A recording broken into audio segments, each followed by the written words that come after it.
Vous ne connaissez pas le gombo? C'est normal. Le gombo est très répandu en Afrique, en Amérique, en Asie, en Inde, bref, un peu partout, sauf en France. Mais le gombo est un légume qui a montré avoir de très bons résultats pour réduire le diabète. Un conseil simple pour contrôler le diabète, mangez des gombos. Le diabète se développe partout dans le monde à cause de la mauvaise alimentation que nous subissons et devient une épidémie aux conséquences très graves. Le diabète survient quand le taux de sucre dans le sang est trop élevé et cela a des conséquences graves, entraînant des risques accrus de crise cardiaque, d'insuffisance rénale et des problèmes nerveux avec de la perte de sensation dans les mains et dans les pieds en particulier. Les personnes atteintes de diabète doivent parfois s'injecter de l'insuline ou payer des traitements très coûteux avec de nombreux effets secondaires. Mais il faut être conscient qu'il existe aussi des méthodes naturelles pour faire baisser le taux de sucre dans le sang, comme par exemple les gombos. Vous pouvez en acheter dans de nombreux magasins qui vendent des fruits et légumes. C'est un légume vert qui ressemble un peu à un gros piment, même si ça n'est pas épicé du tout. Les gombos sont aussi appelés cabot sur l'île de la Réunion, calou en Guyane et gnanouia au Maghreb. En plus d'avoir un effet positif sur le contrôle de la glycémie, les gombos possèdent de nombreux avantages pour la santé. Ils sont une source de fibres alimentaires, d'importantes vitamines et minéraux, ainsi que de puissants antioxydants. Le gombo permet aussi de prévenir et de soulager la constipation, de diminuer le cholestérol, de réduire le risque de certaines formes de cancer, notamment le cancer colorectal.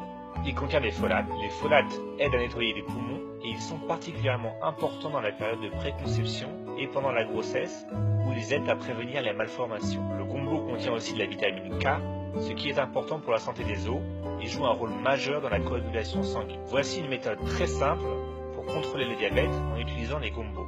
Il faut commencer par laver les gombos et il faut vraiment bien les laver en utilisant une brosse à légumes ou du papier essuie-tout par exemple. Coupez ensuite les deux extrémités. Piquez les gombos avec une fourchette sur les côtés ou divisez-les en deux. Placez les gombos dans un récipient et remplir d'eau à température ambiante. Couvrir, puis laisser reposer les gombos pendant la nuit. Le lendemain, vous pouvez retirer les gombos de l'eau et vous pouvez maintenant boire cette eau qui est un véritable remède contre le diabète. Vous allez voir que cette eau est un petit peu gluante car les gombos sont par nature un peu visqueux. En fait, c'est parce que les gombos sont très riches en fibres solubles. Les fibres solubles sont importantes pour vous maintenir en bonne santé. Elles jouent un rôle primordial pour ralentir la digestion des glucides et aident donc à limiter les pics de glucose dans le sang après les repas. Si votre taux de sucre dans le sang est régulièrement trop élevé, vos reins sont peut-être parfois impactés négativement. Mais cette méthode permet d'aider à prévenir la détérioration des organes par le diabète. Il est aussi recommandé d'ajouter des recettes à base de gombo dans votre alimentation de tous les jours.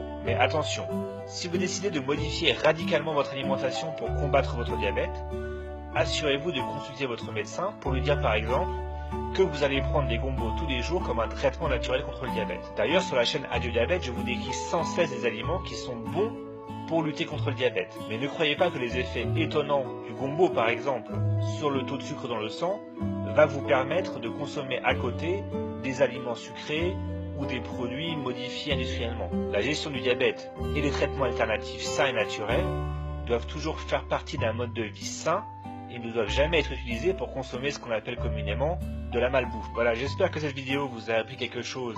Et si c'est le cas, n'hésitez pas à mettre un j'aime sous la vidéo et à partager cette vidéo avec quelqu'un que vous connaissez et que ça peut aider.